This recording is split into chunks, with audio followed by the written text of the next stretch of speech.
It's not your fault. God made you this way. Oh, you can die tomorrow. Die tomorrow. Live for today and get over it. Live for today and get over it. Live for today. Get over it. Live for today.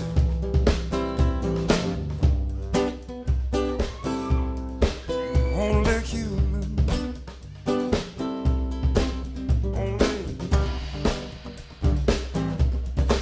Only human.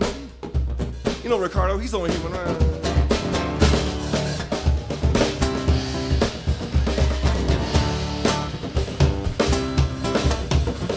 Die tomorrow. Ooh, live for today. And get over it. Live for today. And get over it. Live for today. Get over it. That's Ricardo Romero, everybody. Come on. Thank you so much. Thank you. Thank you.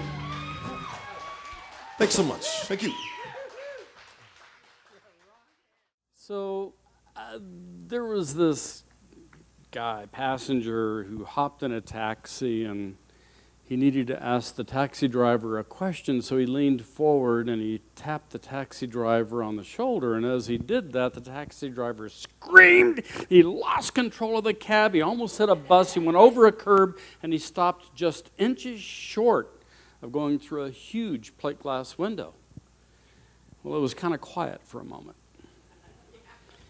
And finally, the taxi driver, while shaking, turns to the passenger and says, "Are you all right? I am so sorry. You scared the living daylights out of me." And the passenger says, "I'm really sorry. I didn't realize that tapping you on the shoulder would have such an effect. I'm so sorry." And the taxi driver says, "Well, no, really, I'm the one who's sorry. See, this is my first day driving taxi. You're my first passenger after spending 25 years driving a hearse."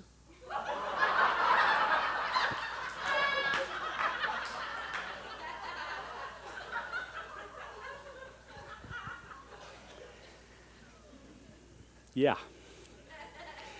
Memories, warden or liberator. Some memories build us up while others suppress us. It's always a choice whether a memory enslaves or liberates. This is our theme for the whole month of May. And so each Sunday we're going to look at different ways that we have used memories and the ways memories have used us, because we forgot the last part of this statement, that we're always at choice about our memories, whether they enslave or they liberate. Thomas Carlyle, "The ideal is in thyself, and the impediment too is in thyself." So the perfection of the infinite, the divine, is within us. And so is that limitation that we invoke and evoke in order to keep things the same, in order to suppress the power, presence, intelligence of the infinite, basically so we can deal with it, so we can handle it. We always limit it in one way or another, and sometimes that limitation becomes an enslavement. And so that's what we want to focus on this month.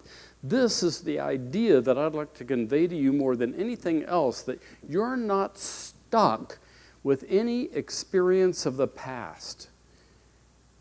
Your memory may have been something that you have used to hold you back, and it may have been something that you've used to transform that experience into a sustaining thing. It's like you're walking down the street and you trip and fall on the sidewalk. It's the very same sidewalk that you used to get back up again. Things that are obstacles, so-called, things that are problems, so-called, are the very thing that we butt up against to expand ourselves. If we use our memory of that particular event constructively instead of destructively. So today in specific, memories are neutral. By their nature, memories are neutral. What we decide about them is the key to what we experience. So I'm going to give you some research that has been brought about. It's only a couple of little models that I'll share with you about memories, because a lot of research since Aristotle has been done trying to understand memories in general. We can live our present from the past so easily. And if we live the present from the past and the past alone, not much changes. We tend to keep things the same. Now, obviously, the ego of us says, wow, you survived that event because of how you reacted, and staying limited in that particular way is a really good idea because that'll help you survive. Cool. And the truth be known, that's true, and that's how we're hardwired. But we have something else at our availability any moment, and that is conscious choice. And that's what we teach here in this philosophy, in this center. Ernest Holmes, in a book that's not well known, you can find it in the archives, The New Horizons, he wrote, "We are bound to the beliefs of the ages." This is historic beliefs. These are historic points of view, those things that are held within our subjective mind, and we will tend to live at the effect of them if we aren't aware of them, and if we haven't chosen otherwise. We are bound to the beliefs of the ages by chains of sand and cords of fantasy. Now, how solid are chains of sand? And how solid are these cords of fantasy? They're made up with no more substantiality than a shadow that a tree casts, as thin as vapor and as transient as a passing dream. But we make them solid by holding them in our consciousness. We hold them there. And the models, the two mental models that I will share with you that help us hold them there, are the very same models, the same process of liberating ourselves. The process is exactly the same. This is one of them. I don't know if you can see this very far back in the room, but this is human memory, one of the models that we have this sensory experience. We have some event that happens in our life, and we receive from that event visual information, auditory information, haptic information, which is touch, the sense of feel, taste, and smell. So these five senses gather this information from that event, no matter what it is. It doesn't have a choice about gathering the information. The choice lives in what we decide about that event, that information, that event. And we have a working memory that takes that information and we think about that. Guess how long short-term memory is based on research? You're going to love this. Is it a day? 6 hours? 2 hours? 1 minute. The only way an event or our memory of an event or a situation or circumstance, an exchange, the only way it lasts longer than a minute is if we elaborate on it, if we work with it, if we think about it, if we replay it again and again and again, if we practice focusing on that particular decision and our experiences of it and the conclusions we've drawn about those experiences, we will tend to hold them beyond short-term memory and put them into long-term memory. But without that elaboration, it's gone. Now, you might have some physical residue, say like that poor taxi driver. There might be some physical residue of the adrenaline flooding through his body and what have you, but the actual event itself disappears in a minute without our reinforcing it, without our elaborating on it. Now, I know absolutely people, you may have done this yourself, they will argue that memories are neutral because we think that they remind us of the truth. So another model of this same idea, we have the sensation, we have the experience, we have short-term memory and long-term memory. Another model is this one here, where the sensory member comes in and the information is lost if it's not encoded. That's the memory, that's the elaboration, that's the remindering. Short-term memory goes through a filter of, and this is really important, selective attention. How many of you have been accused of having selective memory? Probably by a spouse, or an employee, or an employer, or a peer, or we tend to have selective processing going on all the time. We're bombarded with information all of the time. And so we deselect that which we don't think is relevant to us or for us. We just literally block it out. That's why there are several things that can happen around you and do all day long of which you are unaware. That boggles my mind. But it happens all the time. So when people say this is a religion of convenience, you consider, is being awake, aware, conscious, convenient? That means we have to consciously deselect rather than automatically and out of habit deselect the information we're receiving all of the time. So the short-term memory, if we focus on it, attend to it, then we put it in long-term memory, and then we can retrieve it from long-term memory. Every single time we retrieve it, we have to tell the story again to keep it. How many times have you repeated a story about an event just so you can tell the story? I like that point of view that, you know, if the event doesn't kill you, it makes you interesting at parties. I've got a few of those stories. And we're all exposed to that kind of stuff at varying times in our life. And sometimes we do not want to remember it, and we try to shove it down, and that which we resist tends to persist. So it will be stuck in there, and it will tend to behave us instead of us behaving about that. It runs the show. It drives the bus.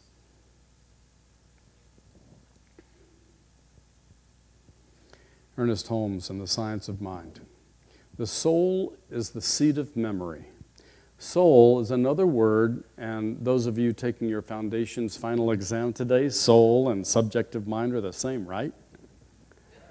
That's the way we teach it in this philosophy anyway.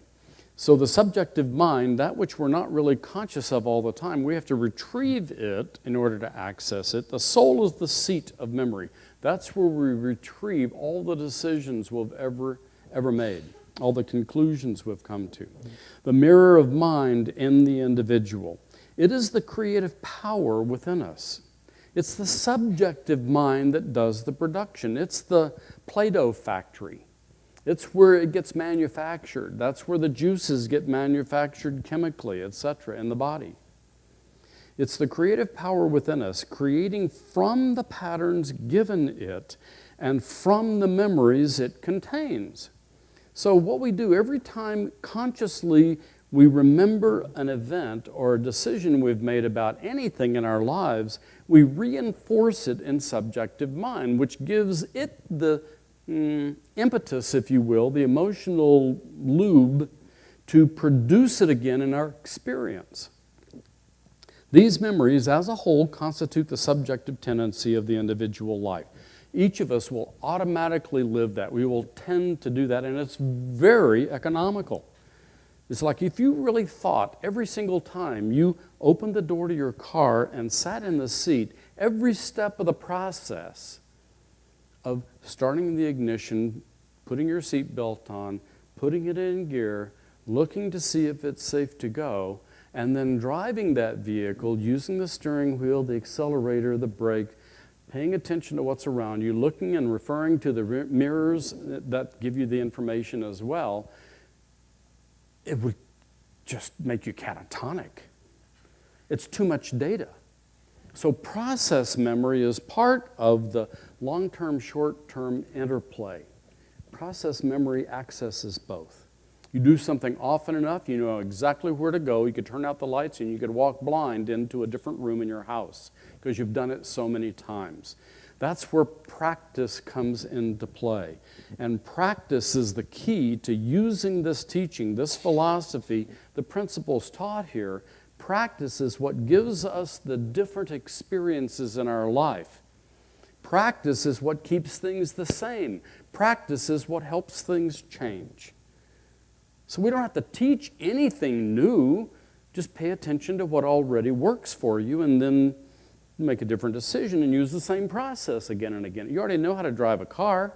You could get into a truck and do the same thing. You could even get into a bus and do the same thing. This tendency, the tendency of the subjective mind of the individual life, can be changed through constant effort and a determined persistency of purpose. This is where we practice. This is why we use meditation to keep our point of view bigger. This is why we use affirmations to change a particular train of thinking. And this is why we use spiritual mind treatment, which incorporates meditation and affirmations. It puts that affirmation in a spiritual context, reminding us, one, that the infinite exists, two, we have access to that infinite, and we design how that access shows up in our life through the affirmation itself. You just learned how to do spiritual mind treatment. Any questions? So everybody can come on up to the classroom tomorrow, after church this morning, and you can take your foundations test, huh? No? Yeah. Yeah, right. So, there was a guy walked into a bar. Now, you probably get the idea that this is a story. Guy walks into a bar, he sits down there at the bar, he orders a glass of white wine, he takes a sip and he throws the rest into the bartender's face. The bartender is shocked, grabs a towel and starts wiping him off. And the guy starts weeping and says, "I am so sorry. I do this everywhere I go. I sit at the bar, I take one sip of my glass of wine, and I throw the rest in the bartender's face. It's one of those compulsions I know not what to do with." And the bartender is really very compassionate about the whole exchange. He's not angry at all. He says, "Well, have you talked to anybody about it?" I said, "Well, no." He says, "Well, my wife and my brother-in-law have used a psychoanalyst really successfully, and they say he's one of the best that they've ever known about. So if you want, you might go and talk to him and see if you can change this compulsion." So the guy writes down the name, phone number, and he leaves. And about 6 months later, he shows back up in this bar. The bartender says, "Hi, I remember you. Did you go get the help that I recommended?" He said, "I did, and it made all the difference in the world." The bartender says, "Great, what would you like to drink?" He says, "I'd like a glass of white wine." So he pours the white wine. The guy takes a sip and he throws the glass of the balance into the bartender's face. The bartender's shocked again and says, "I thought you said that it helped." He said, "Well, yeah, the difference is now I do the same thing, but I don't feel so bad about it."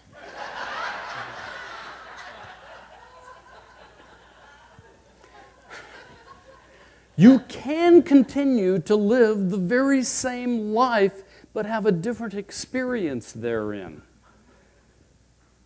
Now, that's kind of a silly story, but think about it. What if now you could speak your mind and tell your truth and not feel like scared to have a point of view, an opinion?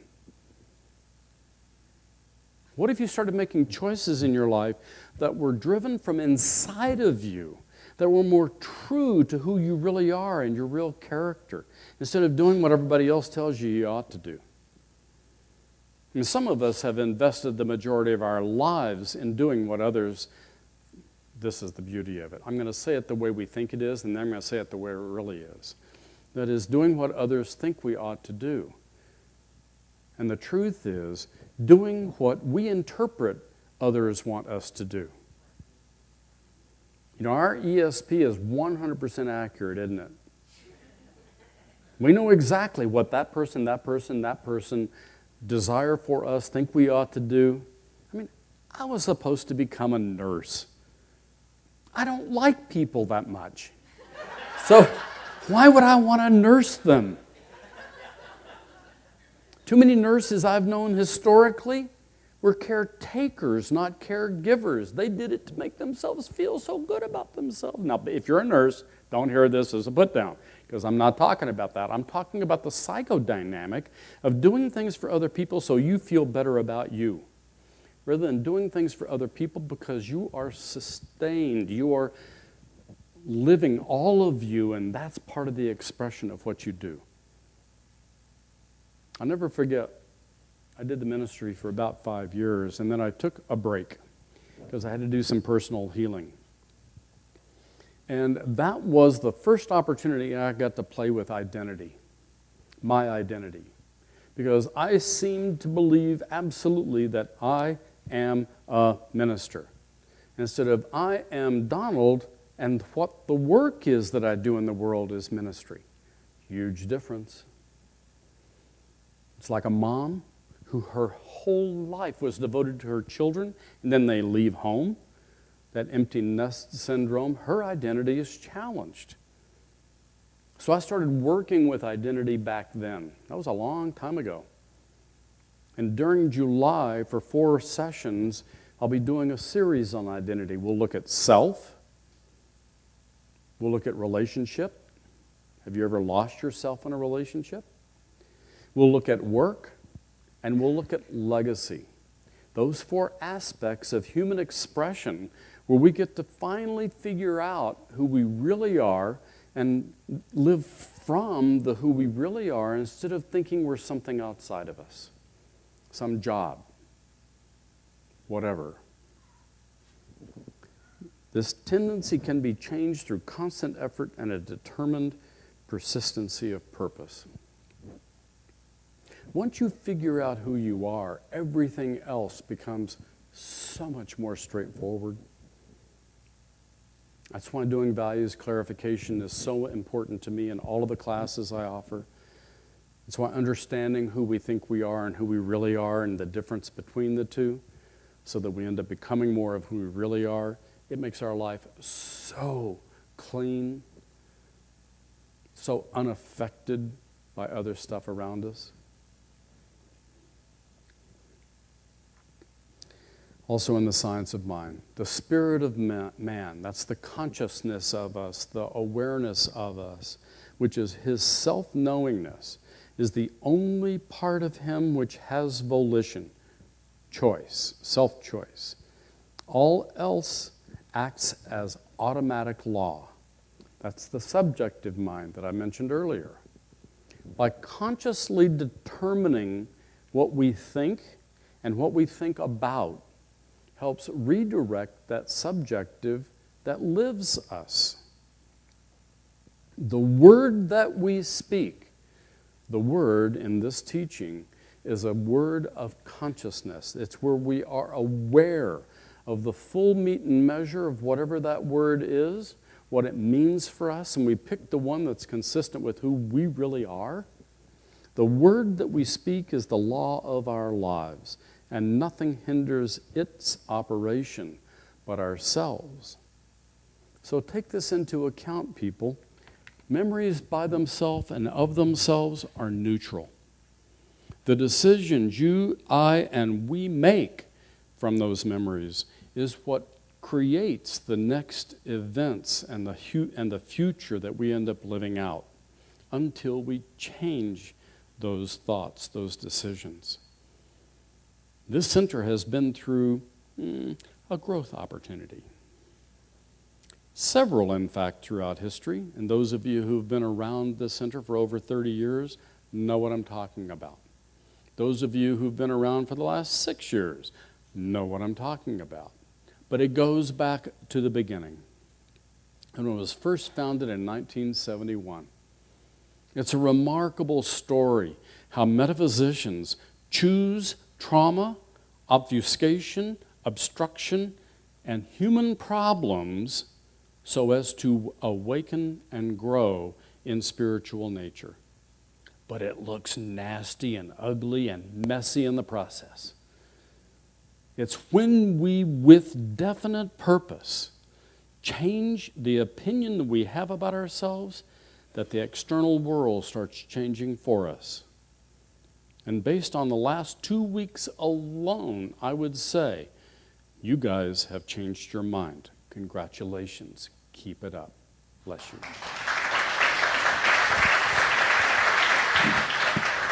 Let's pray together.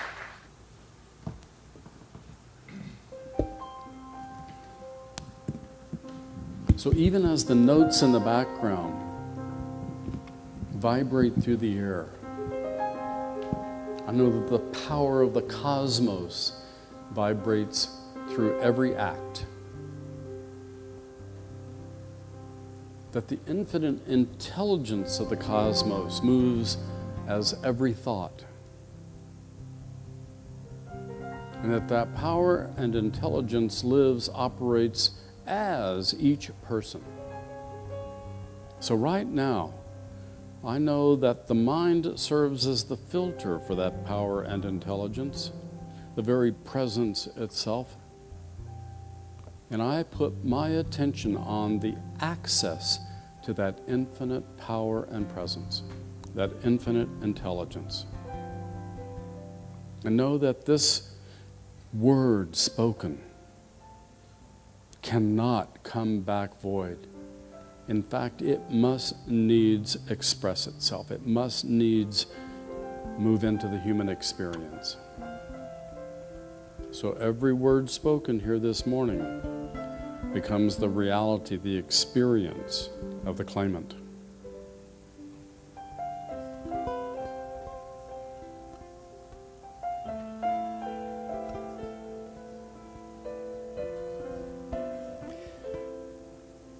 So as these individual prayers continue, I now speak my word for this beloved community, knowing full well that this word ripples beyond these walls, it literally ripples throughout Salt Lake, throughout Utah, throughout the nation, around the planet.